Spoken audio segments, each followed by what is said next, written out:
Welcome to HortTube. My name is Jim Putnam. In this video, we're going to talk about some hydrangeas and some hosta. We have a pretty big hosta collection here in the Raleigh, North Carolina garden, and we won't talk about all of them, but we'll show them off in a little loop with the names down at the bottom of the screen a little later in the video. But we'll talk through a few of them.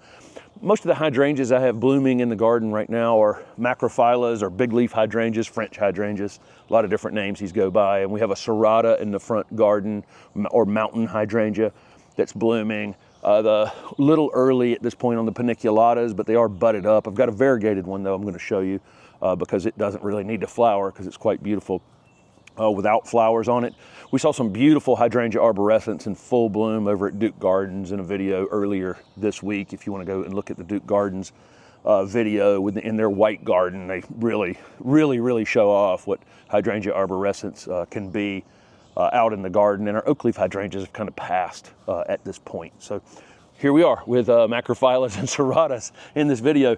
This is Dear Dolores, which is one in the Southern Living Plant Collection. This one is a remontant variety, meaning it will bloom on old and new wood. And I actually learned the story of this plant, and I'd like to go up. And it was actually from North Carolina, and it's actually one that had been proven for a long time, a multiple generational plant that continued to bloom all summer long amongst a lot of other hydrangea macrophyllus that were in the same garden. And so it had a long history before it ended up out in the trade. Obviously blue or pink depending on your soil pH and aluminum availability. Ours is kind of on the blue side, but it's got a bit of pink in it. You can see right there. I could probably add some aluminum sulfate. There's plenty of iron in my soil. pH is plenty low. I could add some aluminum sulfate and get them a little bluer or almost purple. I don't need to. They're perfectly nice with or without that. But this one, again, it's bloomed out really heavily, and now you see new growth coming on it. This new growth will end up with flowers as well the rest of the summer. And I can deadhead these right behind the flowers if I want to clean them up a little later. The hosta that's in front of this one's called Dancing Queen, and you can see it's coming into flower now. This combo of this gold hosta or chartreuse colored hosta with this blue hydrangea is just perfect. And it just kind of comes out from under it like that. Big, beautiful leaves on Dancing Queen. They're maybe 6-7 inches across, as much as 8 inches long. You know, hosta come out and they're so perfect in the early spring, the early to mid spring, and then we're shooting this right at the end of May, 1st of June, and you start to get a flaw here, a flaw there on a leaf here or there, and it's just life. The slugs like them, the snails like them, and everything wants to take a bite out of these beautiful leaves. It just happens over the course of the season, but there is a period of time where they're just showing off so much in the garden, and here they are, about to bloom, some fragrant, some not. So let's take a look at some others. This is a really beautiful hydrangea, Yuki Gesho.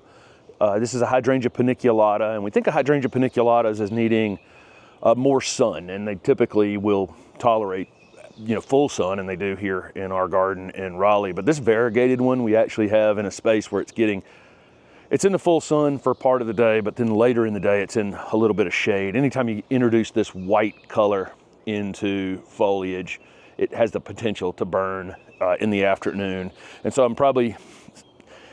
I'm sacrificing some flowers for sure, having it in this much shade. So we're only getting a few flowers on it, but it really doesn't need to flower. I mean, it's an absolutely beautiful hydrangea. The hydrangea macrophyllus are kind of interesting. When I was showing that one off here in Raleigh, we definitely have to have them in part shade where they get, there's this delicate balance here where they've got to have enough sun to stay compact like that one is.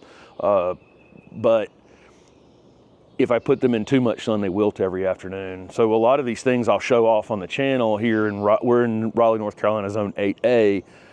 And I'll say that the hydrangea macrophyllus need part shade. By the time you get really far north, they will take more and more sun. It's the same with the hosta too.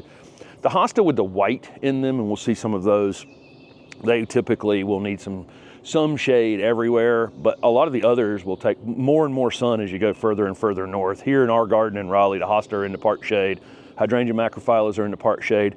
Most of the paniculatas, though, are in the full sun, except for this one, this beautiful variegated version. And again, I don't care if this thing flowers or not. It wouldn't need to.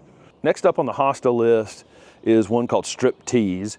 This is, I think, Steph's favorite hosta in the garden. We went up and filmed with Lynn Swanson. It's maybe almost 2 years ago now that we filmed their beautiful garden up in North Raleigh, and Steph commented that she loved this hosta, and the next thing we saw them again, and the next thing you know, we were toting one off. You know, that's how gardeners are. You know, they'll share. We're finally have enough on this one. We could probably divide it out as well. But this one is fragrant, which again some are and some aren't. But that beautiful white stripe in this one, just a great plant. And you know, the leaves much smaller than Dancing Queen, which we showed earlier, and then, you know, from there over to the right of that one, we can really get quite a bit smaller. This one's called Little Devil, and it's just a perfect little plant to tuck up along the side of a pathway here, and you know, got a stone over next to it. It's sitting up under a gardenia just a bit. Perfect little plant to tuck into a space like that. This is a hydrangea that took a couple years to really get established. We've got it back here on a wood line, and the trees back here are a little bit greedy, and so this one was wilting a lot on us. It's taken a while for it to just really break through, but this is kind of its breakthrough season. This one's called Big Daddy, and it gets basketball size inflorescences on it. These are just really coming into shape, but you can see how big that one is, and it will just get bigger and bigger as time goes on. It'll get some, you know, more and more blue in it, but we're a couple weeks early, or at least a week early here, really showing off what this one is all about. But I really like this one. It's almost a comical size ball as these mature. And finally, again, the leaves are still a little small on it. I think it'll be another season before it really has has almost comical size leaves as well, and inflorescences on it. Just fantastic plant. Got it, you know, probably, I mean, every branch is kind of leaning out this way, which is kind of telling me that I've almost got it in a little bit too much shade. But that's life. As long as it's still putting on a show like this, I'm fine with that. I don't really need to move it. But if it was leaning forward out like this and it wasn't flowering, I would assume that I've just overdone the shade on it. But obviously with it still flowering like this, there's no real point in thinking about moving it. It's perfect because the flowers are actually facing the path if you come along the path back here in the back garden. But Big Daddy, just an interesting find, you know, with something that's this big. This hosta is called Hans, and I really like this one, and I like the position that it ended up in as much as anything. It really has this blue coloration in it that really plays off of that Distilleum that's next to it, that Bayou Bliss Distilleum. Just looks perfect with it. And then we have this blue Zenobia along the path as well, and this just became a little space where there's lots of little blue hints showing up in this one. This one's pretty vigorous for something with that much variegation in it. I can't pick up any fragrance in the flower, but they may just be not open enough for that. Wouldn't really matter. And the flower's beautiful with or without it. You can see the leaves are pretty good size. I'm interested next year to see how big this will actually be. It's only its second year in the ground, and again, it'll take on the, you know, like the Big Daddy hydrangea or any hosta that's out here. It takes a few years for them to really become what they're actually going to be, to get a root system underneath them where they can go to sleep and come back and really come back with a lot of vigor year to year. This one will get a little bit of a darker green streak in it as the season goes on. It'll lose a little bit of this variegation, but you know, still a beautiful, beautiful plant. Another Southern Living plant collection hydrangea right here called Heartthrob, and it hasn't fully filled out the inflorescences yet on it. This was another one we planted in last year. I think it had maybe 2 little spikes of coloration on it, and here it is in the second season in the ground. Quite a few more. Again, they haven't fully colored up or become full size either. And then next year it'll be, you know, whatever it's going to be. It just takes a minute. There's a pink one right behind it. This is one that Dr. Durr gave us on a visit down to see him. and it hasn't been in the ground even long enough to end up with, you know, the more blue coloration in it that it'll have in the future. So we love plants with stories. You know, that one was on a trip down to Athens. There's a hosta underneath this blue hydrangea. This is guacamole. This is actually one that I grew at my nursery. You know, it's kind of funny when I talk about growing plants, because when, you know, this hydrangea I would have to root and then overwinter in a tray and then put it in a gallon pot, and then in a year after that or some period of time after that, I'd put it in a 3-gallon pot. And it was actually a succession of really growing something. So I almost laugh when I talk about growing hosta, because that was just taking a hosta and cutting it in half and sticking it in a pot. And I grew it, you know, it's much easier. It's much easier to grow this than this, no doubt about that. This is another one with a story. This is from a neighbor, one of Steph's favorite neighbors here in the neighborhood. Gave her this rooted cutting. This is likely Nico Blue, or, you know, one of the older varieties. So it's not a remontant one, but it puts on a big show. Just getting started. Lots more coming on it. Probably in just almost a hair too much shade. There's a red bud up above it, although the red bud is in decline, unfortunately. It's offering a little more sun than it had, and because of that, I think it does have a few more flowers this year than it's had in the past. But there's a little collection of hydrangeas here and a few hosta as well. We're only talking about a few of the hosta here in the video, but here are a few more of them that are also interesting here in the garden. I don't know how we became hosta collectors, but somehow we have. It's just hard to resist all of these variegations, all the variegates, and all of the blues and the green colors and the flowers. And some of them are giant and some of them are small, and they're all the same but so different that it's hard to resist buying another one almost everywhere we go.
This is a super interesting hydrangea. This is a Hydrangea serrata, or mountain hydrangea. And you'll notice they have similar leaf to the big leaf hydrangeas. You know, it's not dissimilar, but this is a variegated one called Omacha nashiki. And one of the things about having lace caps, everybody loves the inflorescences on the others, but having these lace cap type varieties, which you can have in big leaf hydrangeas and in Hydrangea serratas, are all the exposed flower parts. So we'll actually have pollinators on this plant during the day. And these, you know, the inflorescences out on the edge, the sterile parts of the flower here, of this whole flower, can be pink or blue, just like on the others, and then you'll get that blue, little blue or pink coloration in the actual flower parts that are in the center that attract the pollinators into it. But this is definitely a great 4-season plant because it leaves out with this great variegation. Flowers, the variegation hangs on during the rest of the summer. After it's finished, losing its leaves in the fall, it actually has interesting bark on it as well. This is in another dry spot here in the garden. The neighbor has a big red maple here next to us, and then the other red maple that was in the front garden here had rooted all the way over here as well. So it's a tough neighborhood over here, and we forget to water it. Because sometimes it's out of sight, out of mind. That back line that I showed where that big daddy hydrangea, and then this space over here, we have missed watering it a couple times when it needed water. We don't do a crazy amount of watering in this garden, but some of these drier spots that we're not paying attention to can get a little dry. But its 3rd season, it really seems to have broken through. Lots of flowers, lots of new foliage. It just seems more vigorous overall. A couple more hosta we'll talk about before I wrap this up that we didn't show off in that little montage. This is an award winner called Rainbow's End, and you can absolutely see why. Again, it's in a dry neighborhood over here. Most of these hosta like not only part shade, but slightly moist conditions, not wet, but they don't like to be in the driest shade conditions. That's definitely, when we talk about shade plants, kind of 2 sets of shade plants, dry shade plants and kind of moist shade plants. A lot of our shade conditions in our urban and suburban spaces tend to be dry and aren't necessarily the best spots for them. But this one is really neat, and it's got kind of a slightly thicker leaf on it. One of the other things that we're seeing on hosta is stem color breeding, and so we have, that's another thing we can look for out in the world is ones with red stems, black stems, that kind of thing. Steph's going to try to swing around to one right here. That one's called First Edition, and it's a green leaf hosta, but that red stem on it just stands out. Unbelievable. We made a trip up to Wake Forest to a hosta farm. Here's the gift of this red maple as well, because we have red maple seedlings everywhere on this part of the garden. Made up a trip up to Wake Forest. It was up a little north of Wake Forest to a hosta farm a couple years ago, and the person who actually introduced this curly fries hosta is up there, and I think such a cool plant. It's just an absolutely, if you didn't know it was a hosta, you might guess it was something else. I don't know. This one is finally taken off. These are definitely on the slower growing side, and again, this is a slightly drier area than it would probably prefer over here. But this one is it's such a cool plant, and you can't resist, touching the thing, and stopping and wanting to know what it is. I think if you didn't know what that one, but that's called curly fries. So lots of interesting hosta. Right now, hydrangea season's long. We have viburnum season. There's a Shasta viburnum up above where we're talking right now, and they bloom earlier in the season, and then hydrangea season kind of takes over, and it's prolonged. We get the oak leaf hydrangeas first, which have kind of finished, and then we'll get the big leaf hydrangeas, and then later on the paniculatas coming on after that. So what's performing in your garden? What's really showing off? Let us know down in the comment section below, and thanks for following along with the channel.